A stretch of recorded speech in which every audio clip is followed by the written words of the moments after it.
Welcome to the Cheating Wife Stories channel. Morgan Caldwell ran his fingers over the leather-bound journal, savoring the touch of something that belonged solely to him. The morning light streamed through the bay windows of his study, illuminating the room that had become his sanctuary over the past 15 years of marriage. At 43, Morgan had built an enviable life. A successful private security firm specializing in digital surveillance, a sprawling colonial home in Camden's historic district in Bayland, and what he had always believed was a loving family, planning to join us this millennium. Helena's voice cut through his thoughts. His wife of 15 years stood in the doorway, her blonde hair swept into an immaculate updo that matched her carefully cultivated image. Once a promising attorney, Helena had abandoned her career shortly after their daughter Ava was born, choosing instead to climb the social ladder of Bayland's elite circles. "Just finishing some notes on the Pendleton contract," Morgan replied, closing the journal. "Everything okay?" Helena's smile didn't reach her eyes. "Ava's recital is tonight. You promised you'd be there." Morgan nodded, feeling the familiar guilt press against his chest. "I'll be there. 6 o'clock sharp." After Helena left, Morgan turned to his computer and pulled up the home security feeds, a habit born from professional paranoia that had served him well in business. Something had been off for months. Subtle changes in Helena's behavior, unexplained absences, hushed phone conversations that ended abruptly when he entered a room. The security firm, Caldwell Security, had been consuming most of his time lately. Their newest client, Prime Core Technologies, had hired them to implement a comprehensive security overhaul after a series of corporate espionage incidents. The contract could propel Caldwell Security into the national spotlight if Morgan could deliver. His business partner and childhood friend, Dominic Garcia, had been handling most of the client meetings, while Morgan focused on the technical aspects. Their partnership had weathered 20 years of challenges, from their early days as military contractors to building the security firm from scratch.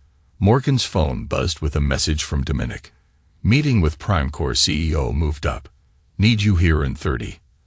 As Morgan gathered his things, he glanced at the family photo on his desk. Helena, himself, and their 17-year-old daughter, Ava, at her 16th birthday celebration.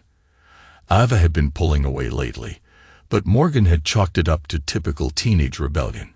He made a mental note to make more time for her, to bridge the growing distance between them. The security feed on his monitor caught his attention. Helena's car pulling into the driveway, though she had left only 20 minutes earlier to run errands. Morgan paused, watching as a dark sedan pulled up behind hers. A man Morgan didn't recognize stepped out and embraced Helena with a familiarity that made Morgan's blood run cold. He saved the footage and closed the feed. There would be time to address this later. For now, the PrimeCore contract needed his attention. He texted Helena that he was heading to the office, grabbed his keys, and headed for the garage. He never saw the truck that ran the red light at 63 miles per hour, smashing into the driver's side of his car. The first sensation was pain, dull, throbbing, all-encompassing. Morgan couldn't open his eyes, couldn't move, couldn't speak, but he could hear. Hospital sounds filtered through the haze.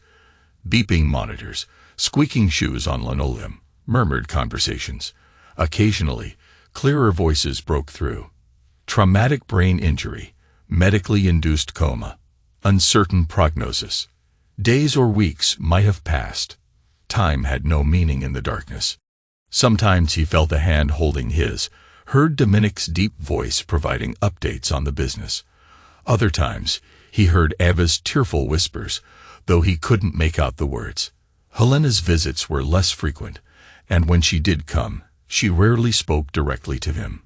Instead, she had hushed conversations in the room, thinking he couldn't hear. "The doctors say there's minimal brain activity," Helena's voice said one day, closer than usual. "He might never wake up." "What about the company?" An unfamiliar male voice. The same man from the security footage, Morgan realized with a surge of clarity that briefly cut through the fog. Dominic's running day-to-day operations, Helena replied. But Morgan's shares would come to me if he doesn't recover. And the house. Joint ownership. All mine if he's gone. The man chuckled. Patient confidentiality has its benefits. Nobody questions a doctor visiting a coma patient. Dr. Joshua Lend. The name surfaced in Morgan's fractured consciousness, a neurosurgeon who had recently joined Helena's social circle. Pieces began connecting in Morgan's mind, even as he remained trapped in his unresponsive body. Their voices faded as they left the room, but new understandings crystallized. Days later, Ava visited with Helena and Dr. Lend. It's been 6 weeks, Dr. Lend said. The longer he remains unresponsive, the less likely a meaningful recovery becomes. What about the insurance? Ava asked, her voice strangely detached. Mom said there's a policy. $2 million, Helena confirmed, plus the house and his share of the company. We should start planning, Dr. Lend suggested, for the future. After the accident, my wife moved her lover into my house while I was in a coma. Morgan heard Helena say to someone new in the room. Her sister Natalie, he realized from the familiar voice that responded. He'll never wake up, Helena continued. We'll sell his things and split the money. Ava laughed, a sound that cut through Morgan more deeply than the betrayal of his wife. What about Dad's collection? Those vintage watches are worth a fortune. They didn't notice his finger moving, a slight twitch that no one saw. But Morgan felt it, the first indication that he wasn't completely trapped. With monumental effort, he managed to move his finger again, then again, establishing the first tenuous connection to his physical form. In the darkness of his coma, Morgan began plotting. Every conversation revealed more of their plans. Dr. Lend was manipulating his medical records, gradually building a case for withdrawing life support. Helena was already liquidating some of his personal possessions, and Ava, his own daughter, was inventorying his valuables. What they didn't know was that Dominic had installed hospital security cameras at Morgan's bedside, a precaution taken after noticing discrepancies in Morgan's medication charts. The cameras fed directly to the secure servers at Caldwell Security, recording everything. On the 53rd day of his coma, Morgan heard a new voice. Paula Mitchell, the night shift nurse who had been caring for him consistently. Something's not right with your charts, Mr. Caldwell, she whispered, thinking him unaware. Your medication levels keep changing, but Dr. Lyons says they're correct. I started keeping my own records. Morgan focused all his energy on moving his hand. This time, Nurse Mitchell noticed. Mr. Caldwell, can you hear me? Move your finger again if you can hear me. With tremendous effort, Morgan moved his finger. Oh my God, she gasped. I need to get the attending physician, not Dr. Lend. For the first time since the accident, Morgan felt something besides pain and betrayal, hope. When Morgan opened his eyes, the fluorescent hospital lights were blinding. Nurse Mitchell gasped, dropping her clipboard. Impossible, she exclaimed. Dr. Lyons said you'd never. She stopped herself, regaining her composure. I need to get Dr. Kiyoshi Ito immediately. The next hours were a flurry of tests and examinations. Dr. Ito, the hospital's chief neurologist, personally oversaw Morgan's case, marveling at his rapid return to consciousness. Your recovery is remarkable, Mr. Caldwell, Dr. Ito said, reviewing his charts. Though there are some concerning inconsistencies in your treatment records, I've ordered a full review. Morgan, still unable to speak due to the extended intubation, gestured for something to write with. When provided a tablet, he typed, security footage. My company, Dominic Garcia. Dr. Ito nodded. Your business partner has been here almost daily. I'll call him immediately. Dominic arrived within the hour, his normally composed face showing shock and relief when he saw Morgan conscious. You stubborn jerk, he said, grasping Morgan's hand. I knew you'd pull through. When they were alone, Morgan typed, footage from room. Dominic's expression darkened. I've got everything. Morgan, everything. After your medication levels kept changing mysteriously, I installed our micro cameras. Helena, that doctor, even Ava. He trailed off, clearly reluctant to confirm the extent of the betrayal. Lawyer? Morgan typed.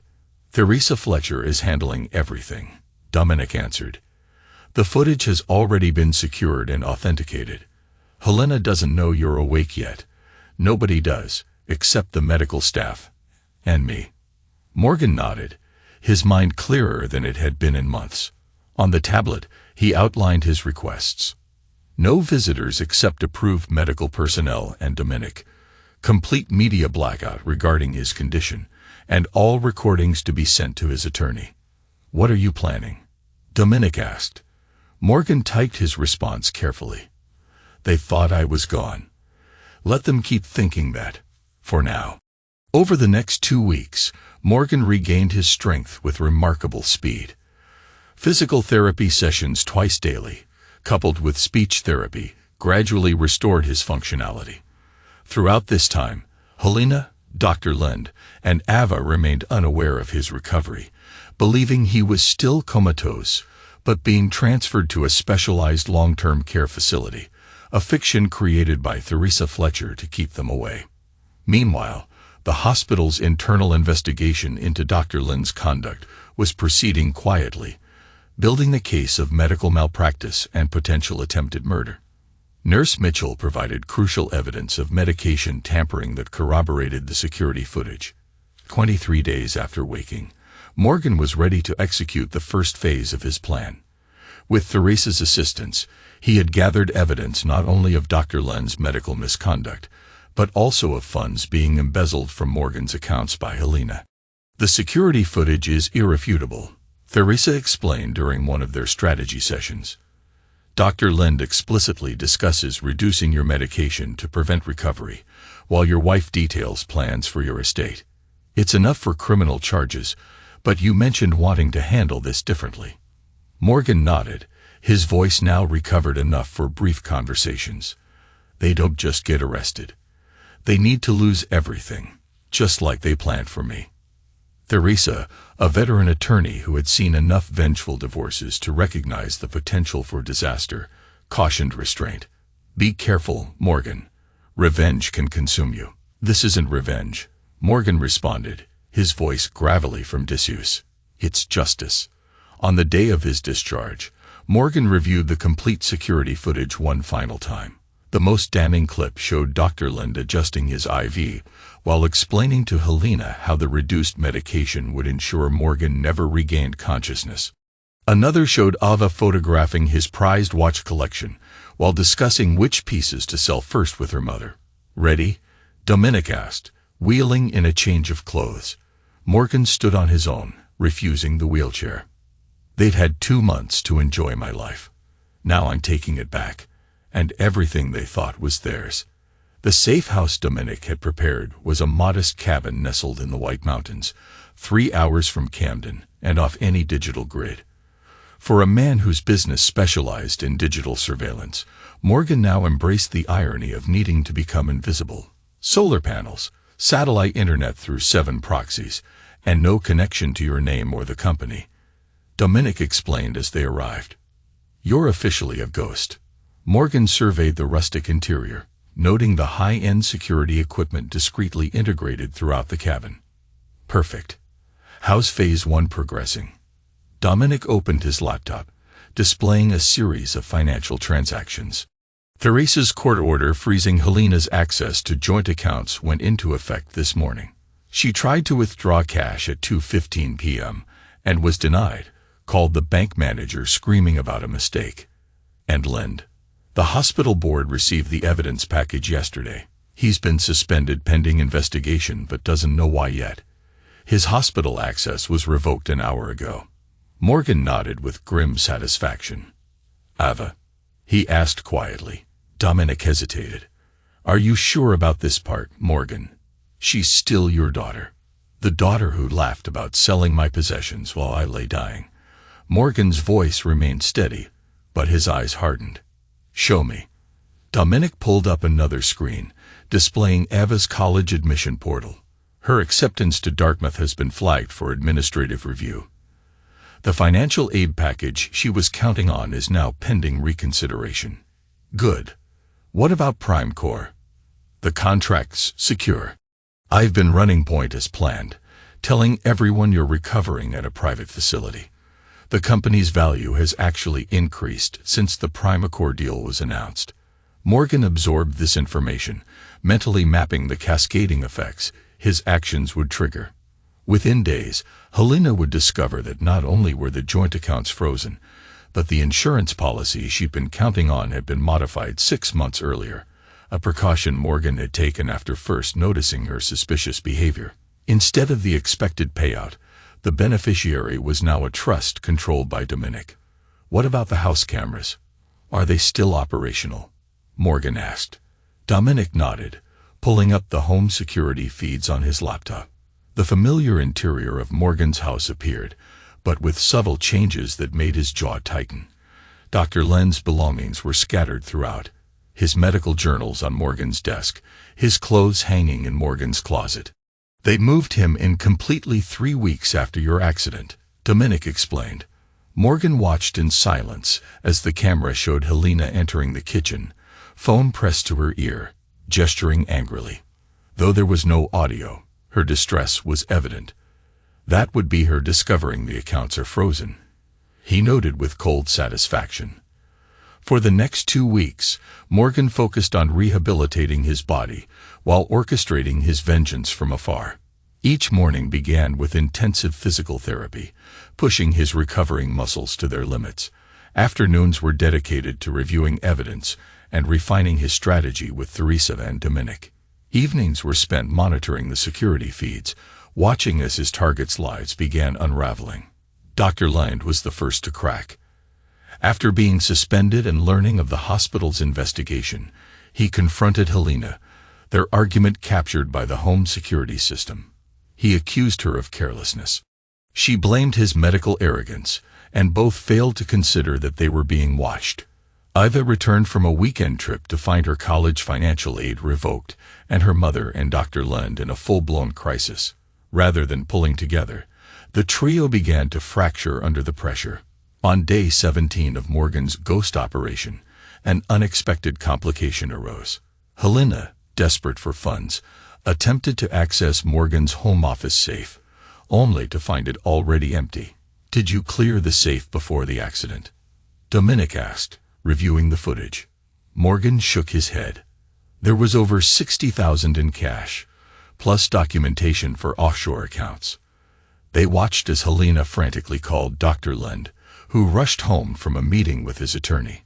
The silent footage showed their heated exchange, culminating in Dr. Lund grabbing Helena's arm roughly, a moment captured in perfect high definition.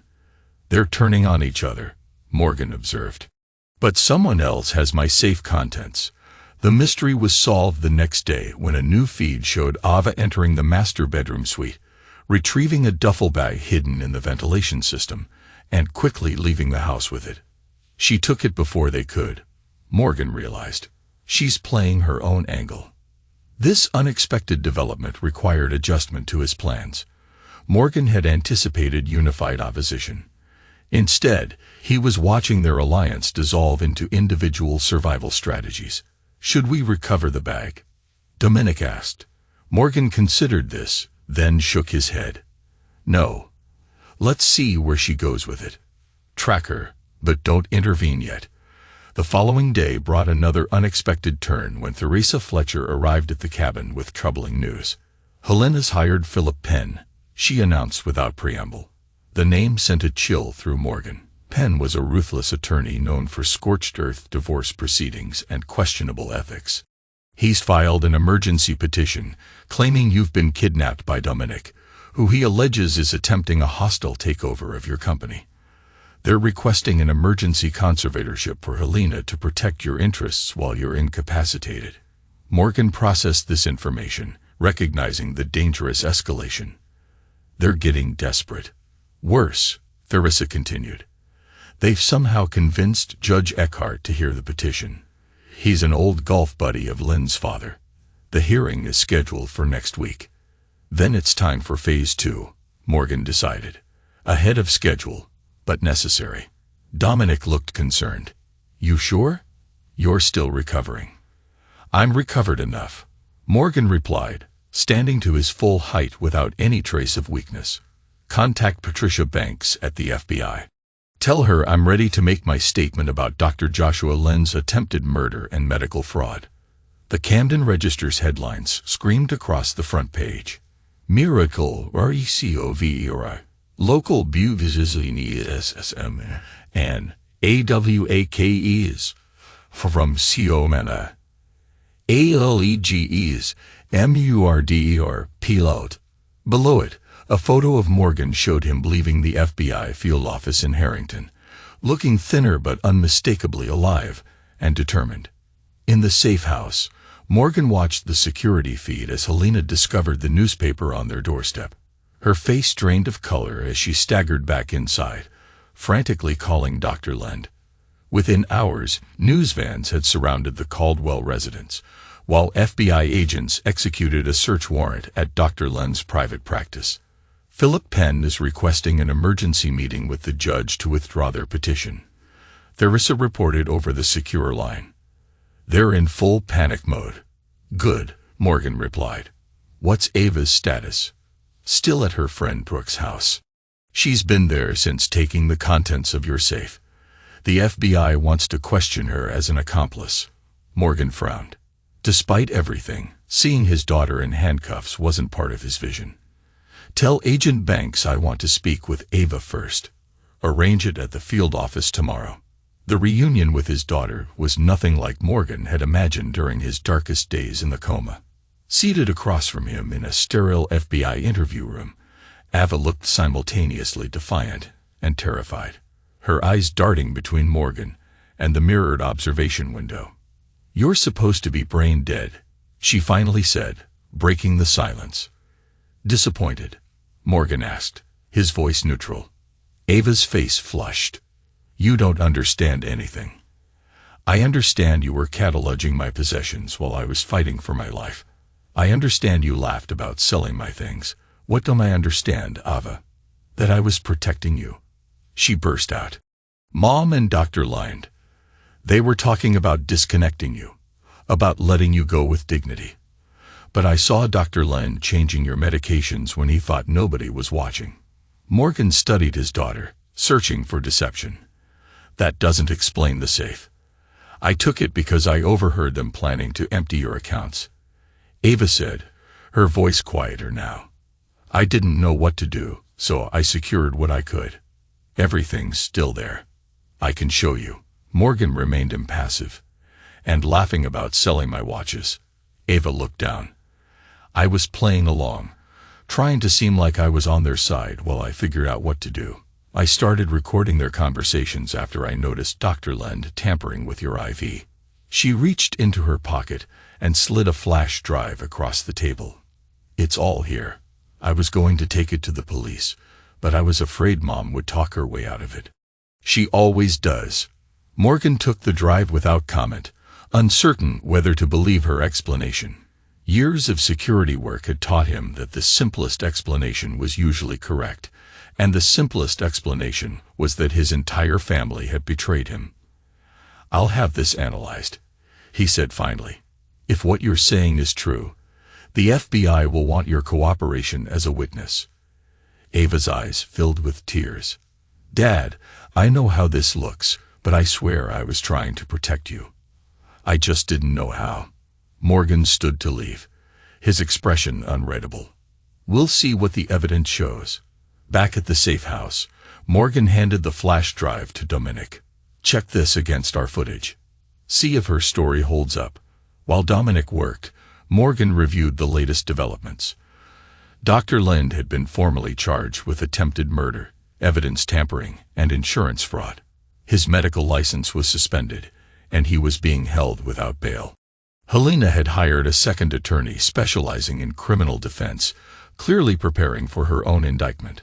The company was stable under Dominic's leadership, though rumors of Morgan's mental state had been planted in industry publications, likely Penn's attempt to undermine his credibility before any testimony. Most surprisingly, the contents of Ava's flash drive proved largely consistent with her claims. Audio recordings captured Dr. Lend and Helena discussing reducing Morgan's medication to prevent his recovery, while Eva could be heard asking seemingly innocent questions that actually documented their plans. She was gathering evidence. Dominic confirmed, reviewing the timestamps against their own footage. And she did secure the safe contents the day after overhearing Helena planning to empty it. Morgan processed this information silently. The possibility that his daughter hadn't betrayed him, that she had been working alone to protect him, complicated the elegant simplicity of his revenge. It demanded reconsideration of at least one target.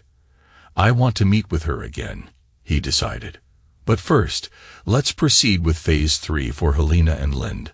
Phase 3 began with Theresa filing a comprehensive civil suit against both Helena and Dr. Lend, detailing not only the attempted murder, but years of financial manipulation by Helena. The suit sought punitive damages that would bankrupt them both, even if they somehow avoided prison time. Simultaneously, Dominic leaked selected security footage to specific media outlets, carefully chosen to maximize public outrage, while protecting the integrity of the criminal case. Within days, Helena and Dr. Lend had become national pariahs, their faces splashed across cable news with captions like Black Widow Wife and Dr. Death. The pressure proved too much for their alliance. Dr. Lend's attorney approached the prosecutor with an offer. His client would testify against Helena in exchange for reduced charges. Helena, learning of this betrayal, responded by claiming she had been manipulated by the doctor, who she now alleged had been medicating her without her knowledge. Morgan watched their mutual destruction with cold satisfaction. But the question of Ava continued to trouble him. After reviewing her evidence multiple times, he finally arranged a private meeting at Theresa's office. This time, Ava came prepared, bringing financial records showing transfers from Dr. Lend to Helena dating back 2 years, long before Morgan's accident. They were planning this for years, she explained, spreading documents across the conference table. I found these in Mom's private email after I got suspicious. Dr. Lend needed money for gambling debts, and Mom wanted out of the marriage without losing her lifestyle. Why didn't you come to me? Morgan asked, the question that had been haunting him. Ava's expression clouded. I tried, Dad. 3 times I tried to talk to you about Mom's behavior, but you were always too busy with work. The last time, you said we'd talk after the Prime Corps contract was finalized. That was the day before your accident. The memory surfaced, Ava attempting to discuss something important about Helena, and Morgan putting her off, distracted by contract details. The realization that he might have prevented everything with a single conversation hit him hard. Before Morgan could respond, Theresa interrupted with breaking news. The FBI had arrested Helena while executing a search warrant at the house. They discovered evidence linking her to previous suspicious deaths, specifically the convenient heart attack of her wealthy first husband, Stephen Holman, 12 years earlier, shortly before she'd met Morgan. This isn't just about you anymore, Theresa explained. They're reopening the investigation into Holman's death. If the exhumation shows traces of the same medications Lend was giving you. Morgan exchanged a glance with Ava, seeing his own shock mirrored in her expression. The revelation that Helena might be a serial Black Widow added a dimension of horror neither had anticipated. I need your help, Morgan said to Ava after a long silence, to finish this properly. Ava nodded. Whatever it takes. As Morgan's revenge strategy progressed, Philip Penn proved more dangerous than anticipated. Unable to defend his clients against the mountain of evidence, the attorney shifted to attacking Morgan's company directly. Using contacts in the financial sector, Penn orchestrated a whisper campaign questioning Caldwell Securities' stability without its founder, triggering a client exodus that threatened the firm's survival. We've lost 3 major accounts this week, Dominic reported during their emergency strategy session. Prime Corps is wavering, and our stock has dropped 18%. Penn knows he can't save Helena and Lend, So he's trying to ensure you have nothing to return to, Dominic observed grimly. He's targeting what matters most to me, just like I did to them, Morgan said, his jaw tightening. We need to go public. Your continued absence is feeding speculation, Theresa advised. A press conference displaying your recovery and return would stabilize confidence. No, Morgan countered. That's exactly what Penn wants, to force me into the open before I'm ready. He turned to Ava. What did your mother say about Penn? Any connection beyond hiring him for this case? Ava thought for a moment. She mentioned he handled Dr. Lin's divorce 3 years ago, said he made Lin's wife disappear with nothing despite a prenup in her favor. Morgan nodded thoughtfully. Look into that divorce. Penn's methods are too personal. This feels like more than attorney-client. Within days, Ava's research uncovered the missing connection. Helena's sister Natalie had briefly dated Penn before introducing him to Dr. Lin during his divorce proceedings. The attorney's aggressive tactics weren't just professional. He was personally invested in their success. This changes our approach, Morgan decided. Penn isn't just their lawyer. He's continuing the conspiracy.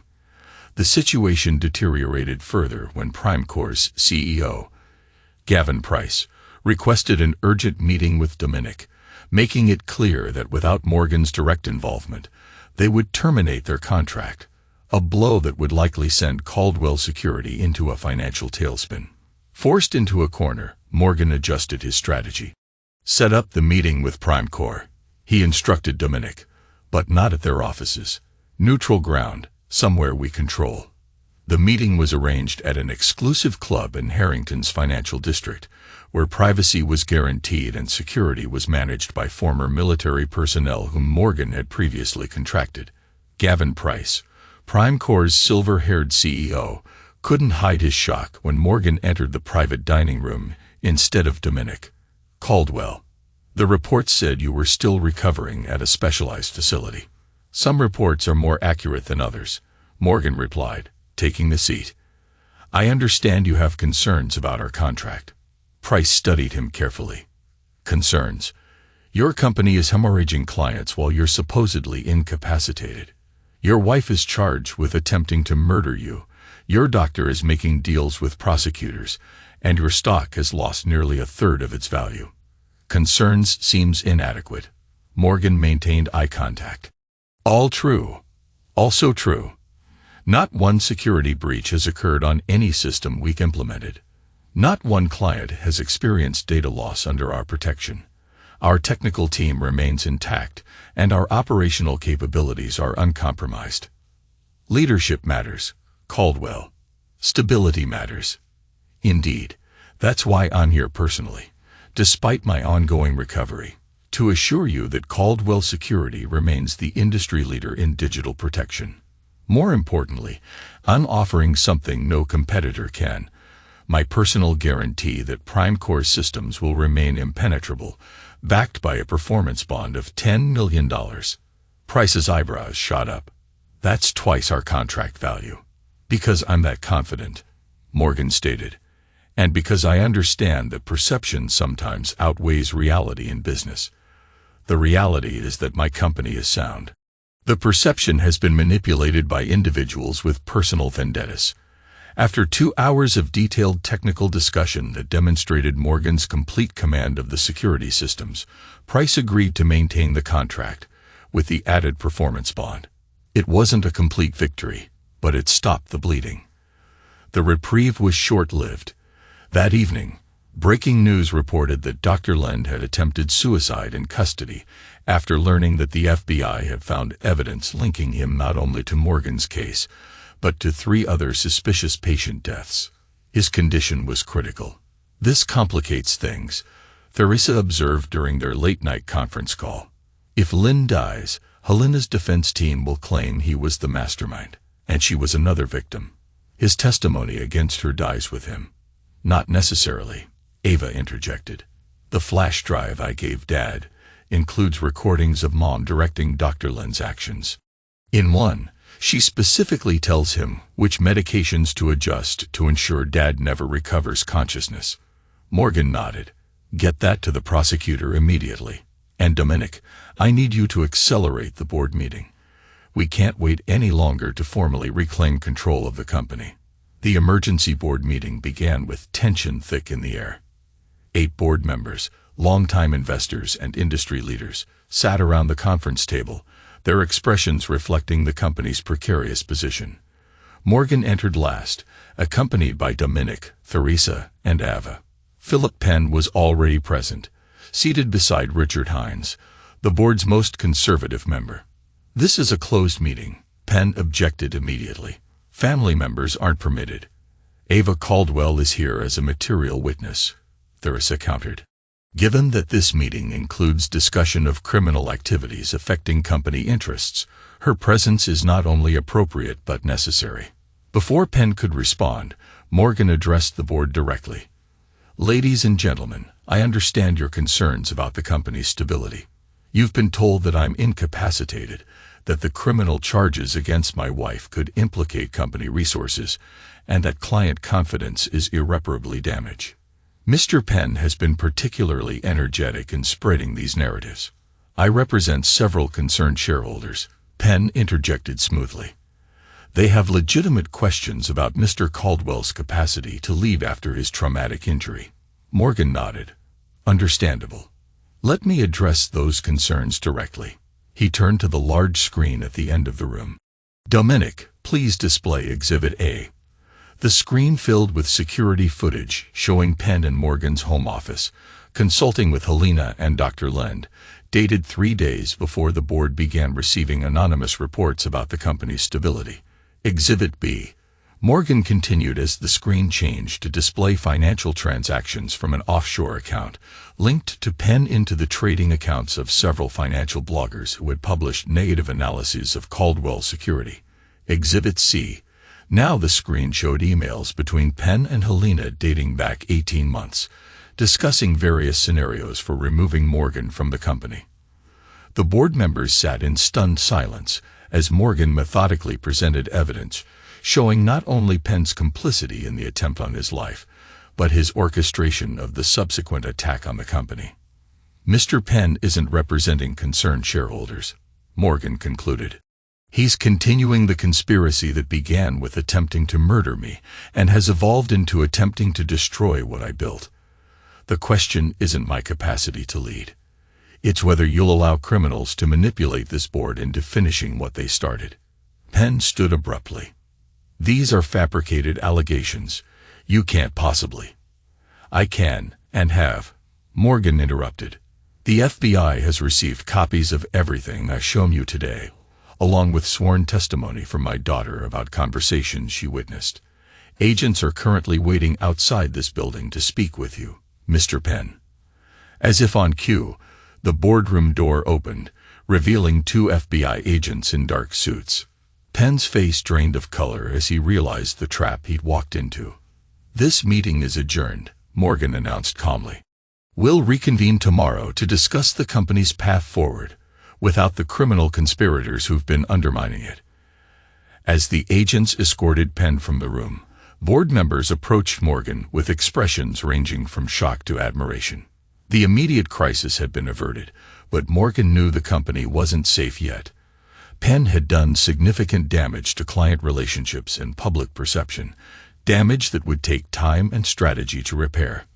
Later that evening, as Morgan, Dominic, Theresa, and Ava regrouped at the safe house, breaking news reported that Dr. Joshua Lind had died from his suicide attempt, while Helena's attorney was attempting to negotiate a plea deal in light of the new evidence connecting her to Penn's activities. "1 down," Dominic noted grimly. "2 more to go," Morgan corrected. "Penn and Helena still need to experience the full consequences of their actions." Ava, who had been quiet throughout the evening, finally spoke. "What happens after, Dad? When they're all dealt with?" Morgan considered his daughter thoughtfully. Her question revealed the fundamental difference between them. Ava was already thinking about recovery, about life after revenge, while Morgan couldn't see past the destruction of those who had betrayed him. "First we finish this," he replied. "Then we'll see what's left to rebuild." The grand jury indictment against Helena detailed a breathtaking conspiracy, attempted murder, insurance fraud, conspiracy to commit securities fraud, and most disturbing of all, probable involvement in the death of her first husband, Stephen Holman. The exhumation of Holman's body had revealed traces of the same cardiac-suppressing medications Dr. Lind had administered to Morgan. Philip Penn faced equally severe charges: conspiracy, obstruction of justice, witness tampering, and securities fraud related to his manipulation of Caldwell Securities' stock price. Both were being held without bail, their trial scheduled 6 months out. For most people, such comprehensive legal retribution would have been sufficient. Morgan Caldwell was not most people. "They're still hoping for deals," he told Theresa during their weekly strategy session. "Helena thinks her sister Natalie will testify about her troubled childhood to gain sympathy. Penn believes his connections in the legal community will result in minimal jail time." Theresa studied her client with growing concern. In the 3 months since awakening from his coma, Morgan had transformed. The physical recovery was remarkable, but the psychological changes were more profound. The Morgan Caldwell who had entered the coma, a driven but fundamentally decent man, had been replaced by someone colder, more calculating, seemingly incapable of empathy toward those who had betrayed him. "The criminal justice system is working exactly as intended," Theresa pointed out. "They'll both serve substantial prison time. The civil judgments will strip them of assets." "Isn't that enough?" Morgan's expression remained impassive. "You know what Helena said while I was in that coma? That they'd sell my things and split the money. They didn't just want me dead, they wanted every trace of me erased and monetized. So no, prison time and financial penalties aren't enough. What more do you want? I want them to experience what I experienced. Complete helplessness while watching everything they care about being taken away." Morgan slid a folder across the table. "Phase 4. Final phase." Theresa reviewed the contents with growing alarm. "This goes beyond legal remedies, Morgan. Some of this could jeopardize the criminal cases." "None of it violates any laws," Morgan countered. "It's simply creative pressure." Phase 4 began the following day when Natalie received an anonymous package containing detailed financial records of offshore accounts she had helped Helena establish. Accounts the authorities were unaware of. Accompanying the records was a simple note: "Choose loyalty or freedom." Simultaneously, 3 of Philip Penn's former clients received documentation of ethical violations he had committed while representing them, including evidence that he had deliberately prolonged litigation to increase his fees. "They're being isolated," Morgan explained to Dominic and Ava as they monitored the fallout. "Every support system, every potential ally, removed." Ava frowned. "Is this really necessary, Dad? They're already facing life in prison." "Ask yourself what would have happened if I hadn't woken up," Morgan replied. "Your mother and Lind would have killed me, taken everything, and moved on to their next victim. Penn would have helped them cover it up, just as he's done before. This isn't excess, it's justice." Within a week, Natalie had approached prosecutors with a deal to testify against her sister in exchange for immunity regarding her own involvement in the financial aspects of the conspiracy. 2 of Penn's former clients had filed bar complaints that would likely result in his disbarment, regardless of the criminal proceedings. The isolation strategy continued with systematic exposure of every ally Helena or Penn might have counted on. Country club memberships were revoked after evidence of their misconduct was anonymously provided to the boards. Social connections severed contact after receiving detailed accounts of the conspiracy. Even Helena's defense attorney withdrew from the case after learning she had been lying about key aspects of her involvement.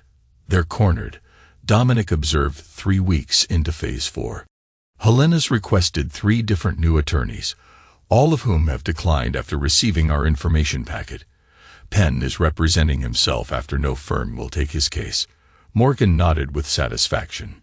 "Now we move to the final step. Theresa, arrange a meeting with Helena. Prison visiting room. No attorneys present." "Morgan, I strongly advise against this," Theresa cautioned. "Anything you say to her could complicate the prosecution." "I'm not going to say anything that would help her defense," Morgan assured her. "Quite the opposite." The prison visiting room was stark and institutional, with bolted-down metal furniture and constant surveillance. Helena entered in standard-issue orange, her normally perfect appearance now haggard and disheveled. When she saw Morgan, her expression cycled rapidly through shock, fear, and finally, a calculated attempt at contrition. "Morgan," she began, her voice breaking slightly, "I don't know what they've told you, but Land was manipulating all of us. He had me on medications that affected my judgment. I never wanted to hurt you." Morgan regarded her silently, letting the lie hang in the air. "I know how it looks," Helena continued desperately. "But you have to believe me. 15 years together has to count for something." 14 years, 8 months, Morgan corrected coldly. "That's how long we were married before you and Lind began planning my death. I heard everything, Helena. Every conversation in that hospital room, every plan to sell my possessions, every laugh from you and Ava about how convenient my death would be." Helena's facade cracked. Ava was never part of it. She didn't know anything. Another lie. She knew everything. She just wasn't working with you. She was gathering evidence against you. "Our daughter has more integrity than you ever did. What do you want, Morgan? Why are you here?" Morgan leaned forward slightly. "I want you to know that every contingency you thought you had, every secret account, every hidden asset, every potential ally, is gone. Natalie has turned on you. Your offshore accounts have been found. The exhumation of Stephen Holman proved you've done this before. There will be no deals, no reduced sentences, no comfortable minimum security arrangement. You're facing life without parole, and I'll personally ensure you serve every day in maximum security." Helena's expression hardened into hatred. "You think you've won. You have no idea what I'm capable of. I still have options you haven't found, like the safety deposit box at First Maritime Bank, the one with the blackmail material on Judge Eckhart, already turned over to the FBI. Or perhaps you mean the contingency fund in the Caymans, under your mother's maiden name. Frozen last week." Morgan allowed himself a cold smile. "There are no options, Helena. No escapes. No second chances. Why not just kill me, then?" she hissed. "Isn't that what this is really about? Death would be mercy." "I prefer justice." Morgan stood to leave. "You tried to erase me from existence while I was helpless. Now you get to watch as I systematically erase everything you valued. Your freedom, your reputation, your comfort, your future. The difference is, you'll be fully conscious for every moment of it." As he turned to signal the guard, Helena's composure finally shattered. "You can't do this. I'll find a way to fight back. I always do." Morgan looked back at her dispassionately. "The security footage was already sent to my lawyer. It was over before you realized it had begun." The meeting with Philip Penn followed a similar pattern, though the attorney maintained his composure longer than Helena had. Only when Morgan detailed the evidence linking him to jury tampering in previous cases, evidence that would add decades to his sentence, did Penn finally lose his calculated demeanor. "You're destroying everything I built," Penn snarled. "My reputation, my career, my life's work." "Yes," Morgan agreed simply. "Exactly what you tried to do to me. The difference is, you deserved it." The trials were separate but equally devastating. Helena's lasted 11 days, with testimony from medical experts, financial analysts, and most damaging of all, her own sister Natalie.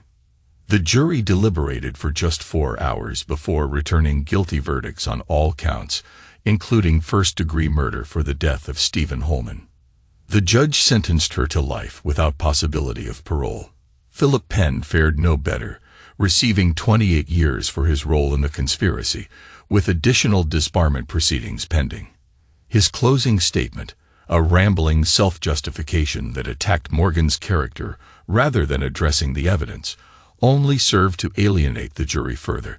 Throughout both proceedings, Morgan attended every day, sitting silently in the gallery. his face expressionless as the sordid details of the conspiracy were laid bare. Ava joined him for the sentencing phases, her presence a silent testament to where her loyalties ultimately lay. In the aftermath, Caldwell Security began its recovery. With Morgan visibly back at the helm, client confidence gradually returned. The Primacore contract became a case study in corporate security implementation, generating positive press that helped rehabilitate the company's image. 6 months after the verdicts, Morgan called Dominic and Ava to his restored home office, now completely remodeled with no trace of Dr. Len's brief occupation. "It's done," he stated without preamble. "Helena's final appeal was denied yesterday. Hen has been officially disbarred.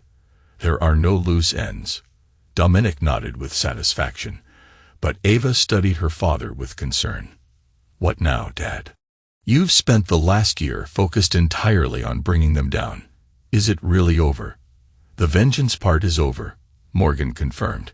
"The rebuilding part is just beginning." He gestured to the documents spread across his desk. "I've been restructuring the company. Dominic, I'm naming you Chief Operating Officer with an expanded ownership stake. You kept everything running when I couldn't." Dominic appeared momentarily stunned. "I just did what needed doing, which is exactly why you deserve it." Morgan turned to Ava. "And for you, if you're interested, I've created a position heading our new cybersecurity education division. Your work gathering evidence showed real aptitude for the field." Ava's eyes widened. "I'm still in college, Dad. Part-time position. Flexible hours. The skills you'll learn will be more valuable than half your degree courses." Morgan's expression softened slightly, the first genuine warmth he had shown since awakening from the coma. "You saved my life, Ava. Not just by gathering evidence, but by believing in me when everyone else had written me off. I never gave up on you," she said quietly. "Even when Mom and Dr. Land were convincing everyone you were gone, I knew you were still fighting." Morgan hesitated, then reached across the desk to take his daughter's hand. A gesture so uncharacteristic that both Ava and Dominic looked startled. "I've been so focused on punishing those who betrayed me that I nearly overlooked the one person who didn't. I'm sorry for that." The moment was interrupted by Theresa's arrival, bearing news that brought their victory full circle. "The medical board's investigation is complete.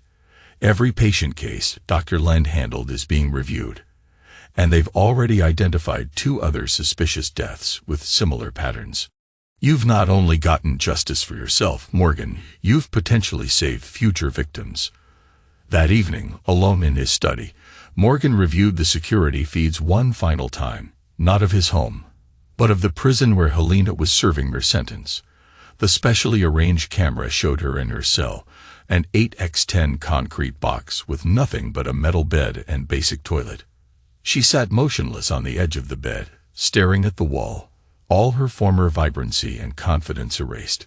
Morgan closed the feed, feeling not triumph, but a strange emptiness.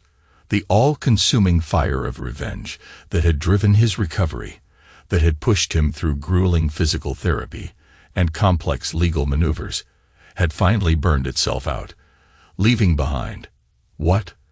A knock on the study door broke his contemplation. Ava entered without waiting for a response, carrying 2 glasses and a bottle of scotch.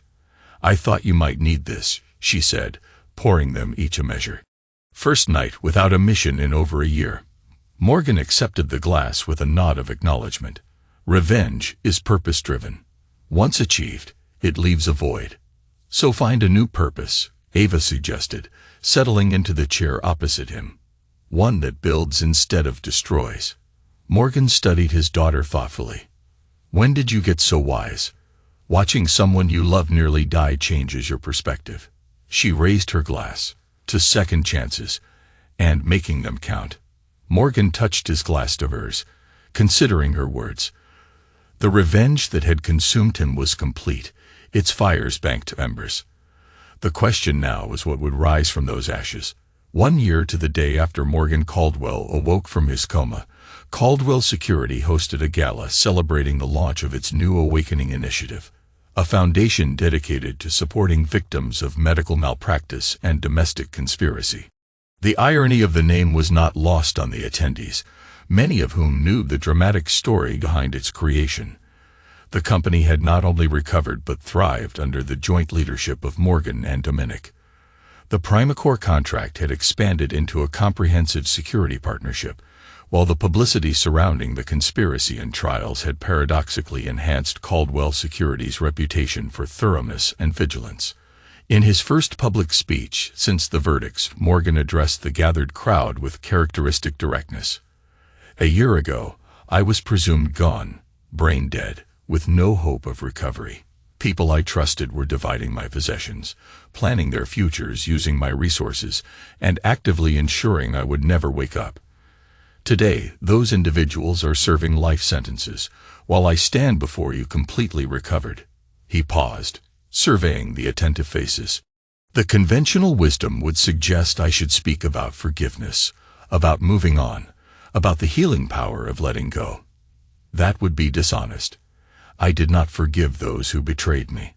I ensured they faced the full consequences of their actions. But vengeance, while necessary, is ultimately limited. It addresses the past, but does nothing to shape the future." Morgan gestured to Ava, who joined him at the podium. "The Awakening Initiative represents that future. Working with medical oversight boards, law enforcement, and victims' rights organizations, we will identify and expose conspiracies similar to what I experienced. We will provide resources for vulnerable patients, and we will ensure that predators like Dr. Joshua Lend never again use medical credentials to harm those in their care."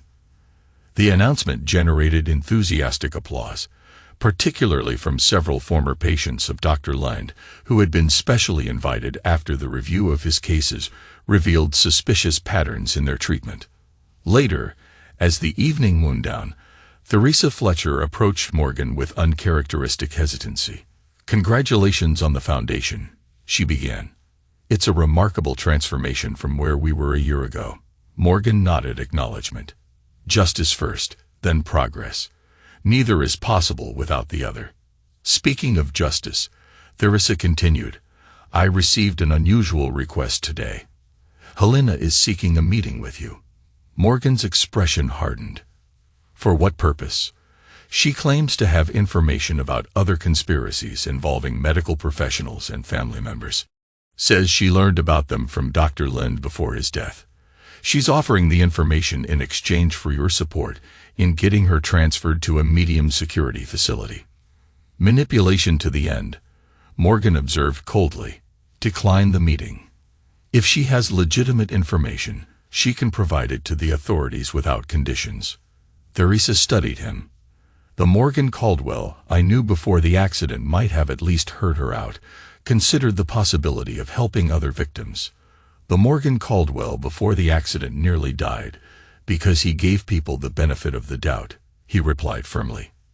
"The Awakening Initiative will help victims without empowering their abusers.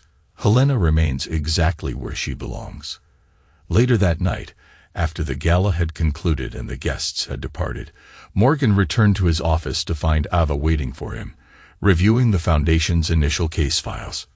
"A dozen potential cases already," she noted.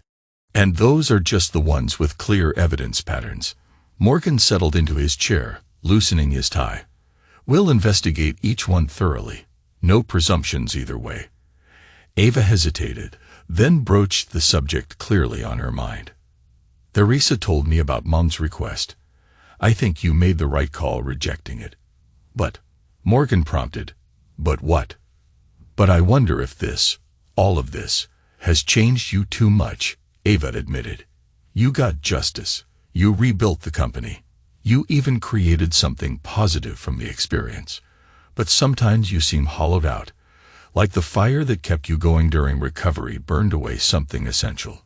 Morgan considered this assessment with surprising objectivity. Perhaps it did. Trust, once broken, doesn't regenerate easily. Innocence, once lost, never returns. That doesn't mean you have to remain closed off forever, Ava countered. Caution isn't the same as isolation. Their conversation was interrupted by Dominic's arrival, his expression unusually animated. "You need to see this," he said, placing his tablet on the desk. The screen displayed prison surveillance footage, specifically Helena's cell, where she was having an intense conversation with a visitor. "That's Penn's former legal assistant," Morgan identified. "What's he doing meeting with Helena?" "Keep watching," Dominic instructed.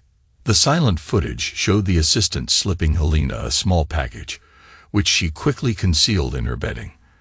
The conversation continued for several minutes before the assistant departed. "When was this?" Morgan demanded. "Yesterday," Dominic replied. "I maintained our access to their surveillance as a precaution." Something felt unfinished. Morgan studied the footage with narrowed eyes. "They're still communicating, still conspiring. But conspiring to do what? That's what we need to find out," Dominic said. "We should contact our source in the corrections department," Morgan finished. "We need to know what was in that package." Within hours, they had their answer. The package contained account information for a previously undiscovered offshore fund, one that had escaped their systematic dismantling of Helena and Penn's resources. More disturbingly, it also contained detailed personal information about Morgan, Dominic, Theresa, and Ava, including their current security arrangements and daily routines. "They're not done," Morgan realized. "Prison hasn't stopped them. It's just changed their methods." "They can't hurt us directly," Dominic pointed out, "but they could potentially hire others who can." The discovery crystallized something in Morgan, not fear, but clarity.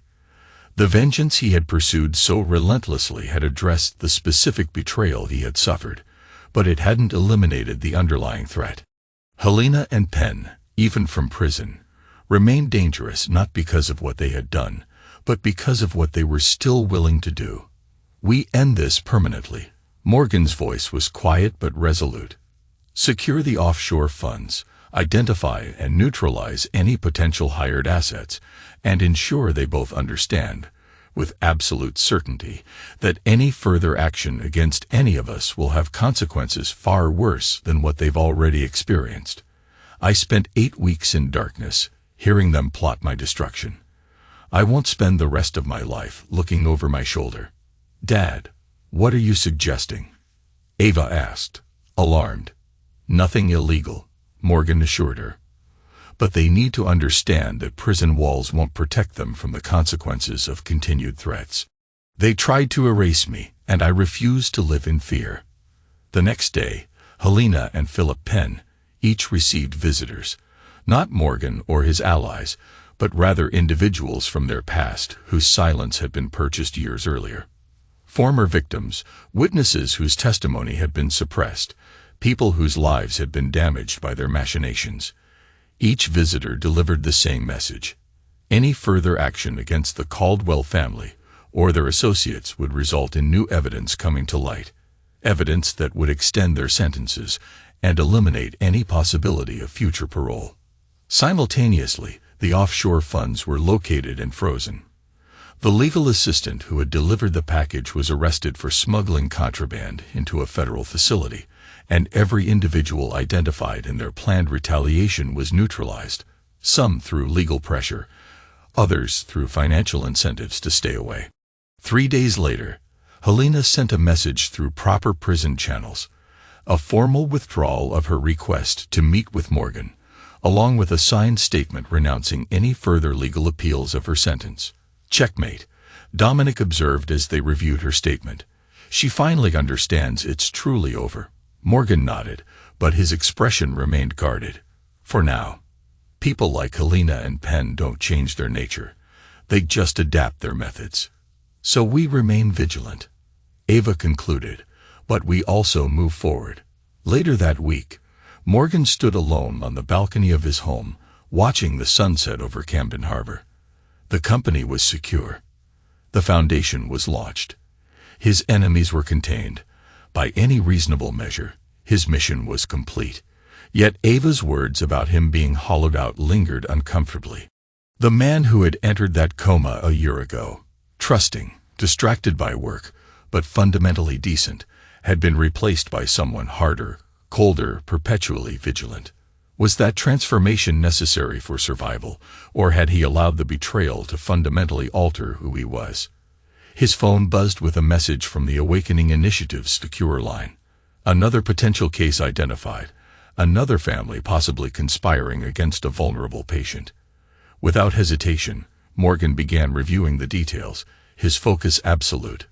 The man he had been might be gone, transformed by betrayal, and forged in the fires of retribution.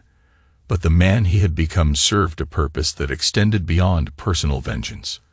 If the cost of that purpose was a certain hardening of the spirit, it was a price he would willingly pay. After all, he thought as he watched darkness settle over the harbor, not all comas ended with awakening. Some ended with rebirth.